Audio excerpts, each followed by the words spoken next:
मंत्र में होना चाहिए, मंत्र के आराध्य देव में होना चाहिए। जैसे मंत्र तो बताया नहीं जाता, जैसे हम राधा जप रहे हैं तो हमारे मानस पटल पर भी लिखा हुआ है राधा, अंदर भी चल रहा है राधा, श्रवणेंद्र में भी सुनाई दे रहा है राधा, तो हम राधा मय हो रहे हैं। वही सुनाई दे रहा, वही दिखाई दे रहा उसी के चिंतन में। पर ये ऐसी स्थिति अभ्यास से आएगी, 2-4 दिन में थोड़ी आ जाएगी। तो क्या करना है कि हम नाम जब प्रधानता जीव से करें। यज्जिभ्याग्ये वर्तते नाम तुभ्यम, राधा राधा। मन गलत सोचेगा, मन गलत चिंतन करवाएगा, भागेगा, उसकी तुम्हें कोई परेशानी नहीं। नाम जीव में चल रहा है, अभी सब संभाल लेगा। ऐसी मंत्राकार वृत्ति होना। और फिर इसके आगे जिसका मंत्र है वो अधिष्ठात्र इष्ट देव सामने उसके दिखाई दे रहा, मंत्र चल रहा है। फिर इसके आगे उसी की लीला में प्रवेश, जीते जी शरीर में रहते हुए भी शरीर भाव का त्याग करके भाव दे से हर समय प्रभु की लीला में प्रवेश पा। तो ये स्थितियां, भूमिकाएं हैं आगे बढ़ने की। अभी तो नाम जप करो, मंत्र जप में जहां तक हो सके अक्षर ध्यान में रहो कि जो हम जप रहे हैं वो हम बार बार लिख रहे हैं। बड़ा कठिन है, पर अभ्यास में अगर 10-20 मंत्र भी ऐसे जपने लगे, से संख्या पूरी करो, 10-20-50 मंत्र तो ऐसे जपने का अभ्यास करो, धीरे धीरे एकाग्रता आपकी बढ़ती चली जाएगी। फिर मंत्राकार वृत्ति, मंत्राकार वृत्ति होता है कि स्वाभाविक मंत्र चल रहा है, जो चल रहा है उसी को हम देख रहे हैं, उसी को सुन रहे हैं। ये बहुत जल्दी भगवत साक्षात्कार कराता है, पर ऐसा होना कठिन है। 2-4 मंत्र चलने के बाद भाग जाएगा संसार में मन। नहीं, बार बार खींच के लाओ, उसको अभ्यास करो। जब खींचोगे तो जलन पैदा करेगा, और अगर संत संग नहीं तो जलन सह नहीं पाओगे, फिर कोई पापाचरण हो, फिर अरुचि हो जाएगी। ऐसे ही होता है।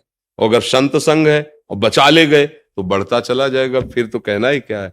पर प्रायः बढ़ना मुश्किल हो जाता है, क्योंकि जो हमारी अंदर वासनाएं होती हैं, जब हम परमार्थ में चलते हैं तो उन वासनाओं की छूट हो जाती है। जो चाहते हो सामने आने लगता है, भोगो इसे। अगर भोगा तो जो भजन है वो रुक गया, वो अरुचि हो गई, न यहाँ आने का मन होगा, न भजन करने का मन होगा। और देखो जिनकी पापात्मक रुचि है, पापात्म भाव है, वह यही रुचि है। और जो सच्चा मार्ग का प्रतीक, 4 दिन की जिंदगी यार संभाल के चल लो, किसी को दुख न पहुंचे, कोई पाप न हो, कोई गंदा नशा न हो, सबको सुख पहुंचाएं, भगवान का नाम जप करें, अच्छे आचरण करें, वो ये सोचता है। दोनों की सोच अलग हो जाती है। तो ऐसे गाढ़ भाव से धीरे धीरे मंत्र में लगने की चेष्टा करो। नीरज शर्मा जी, कोटि कोटि प्रणाम महाराज श्री। महाराज जी, मैं राम कथावाचक व फरीदाबाद से विधायक हूँ। मेरे पास किसी समस्या के लिए एक पक्ष आता है और मुझे उसकी मदद करनी पड़ती है, तो क्या दूसरे पक्ष के साथ अन्याय है? ये आपको देखना पड़ेगा कि जिस पक्ष का आप संग कर रहे हैं वो धर्मयुक्त है, वो हमारे भागवतिक संविधान से ठीक है, वो हमारे राजकीय संविधान से ठीक है। अगर ठीक है तो हम पक्ष लेते हैं, इसको बता देते हैं कि आप हमारे पास आए हो, हम उत्तम सलाह देंगे, पहले आप अपने आचरणों को सुधारिए, फिर हम आपको सपोर्ट करेंगे। अगर आचरण हमारे राजकीय विधान के प्रतिकूल है या शास्त्रीय विधान के प्रतिकूल है तो हम आपका सहयोग नहीं कर पाएंगे। अगर अधर्म का पक्ष देंगे तो फिर आपका सहयोग नहीं हुआ, अधर्म में सम्मिलित हो रहे। आप हमारे पास आए हो, अगर आप हमें लगता है कि जिस बात का आप सहयोग मांग रहे हो वो शास्त्र सम्मत है और हमारे राज्य की विधान कानून के अंतर्गत है, क्योंकि आपने एक पद का नाम लिया तो राज्य की विधान से सम्मानित पद है। जितने भी लोग आपकी सेवा में आते हैं उनमें ऐसा आपका व्यवहार है जैसे एक घर का बड़ा बुजुर्ग अपने बच्चों से प्यार करता है, वैसे जितना आपका क्षेत्र है उस क्षेत्र का धर्मी अधर्मी पापी उत्तम अधम सब आपके प्यार और दुलार और शासन तीनों के अधिकारी हैं। अगर वो अधर्म युक्त आचरण करता है तो जैसे अपना बच्चा गलत करता है तो 2-4 थप्पड़ लगाते हैं, ऐसे ही भाव से हम उस पर शासन करेंगे। स्वार्थ, किसी भी तरह का प्रलोभन, किसी भी तरह का सांसारिक संबंध दबाव, ये अगर है तो फिर वो ठीक निर्णय नहीं कर पाएगा।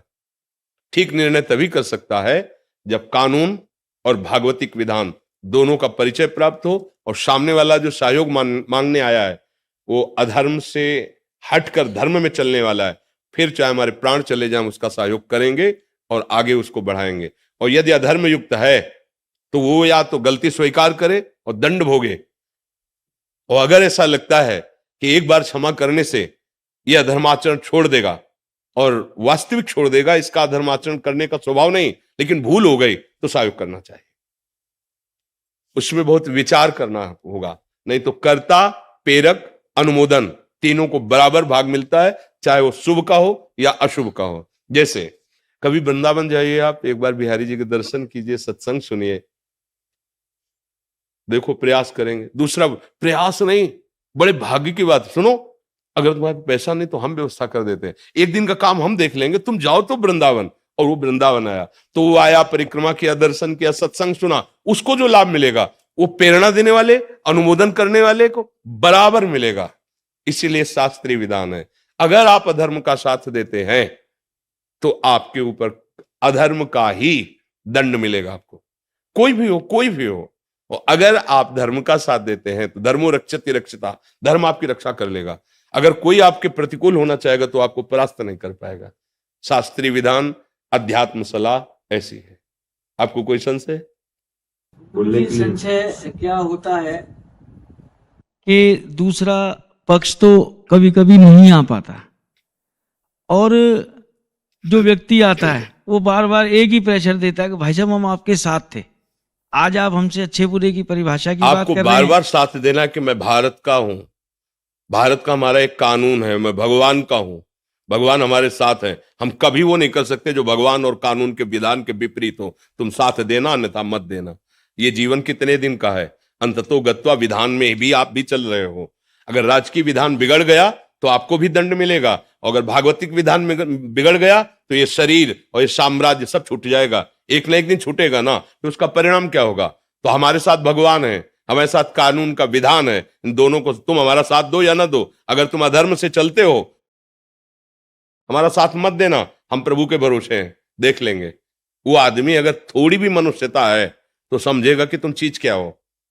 और अगर तुम किसी पहला एक एक शब्द आप अगर श्रवण करोगे तो प्रश्न नहीं रह जाएगा। किसी प्रलोभन में या किसी संबंध के दबाव में जो निर्णय किया जाता है वो धर्म में नहीं होता। धर्म किसी दबाव में निर्णय नहीं होता। बस हमारे जो अध्यात्म का निर्णय है वो ये है। इसीलिए प्राय आप लोगों से चूक हो जाती है। अगर ये अधर्मी आदमी है, इसको हमने साथ नहीं दिया तो हमारे ऊपर क्षति कर सकता है, हमारे परिवार के ऊपर क्षति कर सकता है, हमारे पद में भी बाधा आ सकती है। तो ये पद कितने दिन रहेगा? ये पद कितने दिन रहेगा? ये शरीर कितने, अविनाशी है क्या? वो पद अविनाशी है क्या? अगर सही से चलोगे तो इस पद का प्रयोग करते हुए अविनाशी परब्रह्म परमात्मा को प्रसन्न कर लोगे। क्योंकि चाहे 10 लोगों की सेवा हो, चाहे 1000 लोगों की सेवा हो तो प्रभु की ही रही ना। प्रभु को आप अपने साथ नहीं देख पाएंगे। आप एक शब्द और भी बोले कि आप भगवान की महिमा का वर्णन करते हैं, तो क्या आप ये नहीं अनुभव कर पा रहे हैं कि भगवान आपके साथ हैं? क्या आप जानते हैं इनसे आप जीते हो? आप, भगवान ने आपको पद दिया है, इसलिए सबकी मति फेर कर आपको जिताएंगे। वो ईश्वर हैं, सबके ऊपर शासन है। आप धर्म में चलते हो ना, वो जा रहा है डालने दूसरी जगह, लेकिन रास्ते में उसका दिमाग बदल लिया। ईमानदार और सच्चा आदमी तो यही है यार। हम गलत थे इसलिए साथ नहीं दिया, लेकिन सच्चा आदमी यदि हमारे प्रदेश में ऐसा रहेगा ना कि अगर ये रहा, वो जाके तुम्हारे में डालेगा। है विरोधी वृत्ति लेकिन वो डालेगा, क्योंकि धर्म जबरदस्ती उसको अनुकूल बना लेता है। इसलिए हमारी तो जो यही भावना रहेगी। हम इस विषय में कभी सलाह नहीं दे सकते, वो बात नहीं बनेगी, वो ठीक नहीं। वो आपके परिवार के लिए भी हानिकारक होगा और परमार्थ के लिए भी हानिकारक होगा, पक्की बात है जी। बसंत में गुरुजी करता तो मैं यही था, डर के करता था। आज के बाद ये निर्णय और स्ट्रांग हो जाएगा जी बिल्कुल। और अगर निर्णय स्ट्रांग है तो हमारी एक बात याद रखना, वो अनंत सामर्थ्यशाली भगवान तुम्हारे साथ, इस बात का अनुभव भी करो। वो है, देखते हैं कौन क्या बिगाड़ लेता है। वो है, सब जगह है, तो जहां मैं हूं वहां भी है। सबका है तो मेरा भी है, सब में है तो मेरे में भी है। सर्व सामर्थ्यशाली है तो फिर क्या डरना है। सर्वत्र सर्वत्र सर्वज्ञ सर्वशक्तिमान जिसका आश्रय लिया, ऐसे कोई डायलॉग थोड़ी है केवल। जिंदगी है, जिंदगी। मृत्यु क्या चीज होती है देखा है, और कृपा क्या चीज होती है ये देखा है, और दोनों के बीच का युद्ध क्या होता है वो भी देख रहे हैं। इसलिए सत्य में चलो यार, चाहे 2 दिन जियो क्या मतलब, 1000 दिन जी के क्या करेंगे, पापाचरण करते हुए 1000 दिन जिए तो क्या फायदा। एक श्वासो राधा बोलो, सत्य में चले जाओ तो पहुंच जाओगे धाम, पहुंच जाओगे प्रभु के धाम। देखो त्रिभुवन का सबसे बड़ा जो देवलोक तक पद माना गया, उसके ऊपर भी प्रजापति हैं, और फिर परमेष्ठी पद है, देवराज इंद्र पद।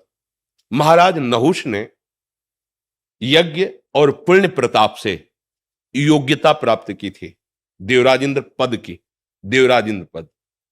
अवसर आया, देवताओं ने प्रार्थना की, तो उनका प्रभु मेरी सामर्थ्य नहीं है कि मैं अग्निदेव को आज्ञा करूं, वायुदेव को आज्ञा करूं, प्रभु मैं डरता हूं इस बात से। बोले नहीं, मैं सब देवता मिलकर तुम्हें आशीर्वाद देते हैं, जो तुम्हारे सामने होगा उसकी आदि शक्ति तुम में आ जाएगी, और तुम्हारा पुण्य तो है तो तुम सब पे शासन कर सकते हो। पहले ऐसे हुए, अब जब देवराज इंद्र पद पे बैठे तो भूल गए वो वाली बात। एक जन साधारण आदमी के दरवाजे पे भी जान के नहीं कहा जाता भैया मैं आपका ही सेवक हूं। और जब गद्दी पे बैठे तब उन्होंने ब्रह्म ऋषियों से कहा पालकी में लगो, त्रिभुवनपति है ना पाल। तो ब्रह्म ऋषियों ने कहा आज तक कोई ऐसे इंद्र ने अभद्रता नहीं की कि संत महात्माओं को पालकी में जोते, और देवराज इंद्र के महल में उनकी जो अर्धांगिनी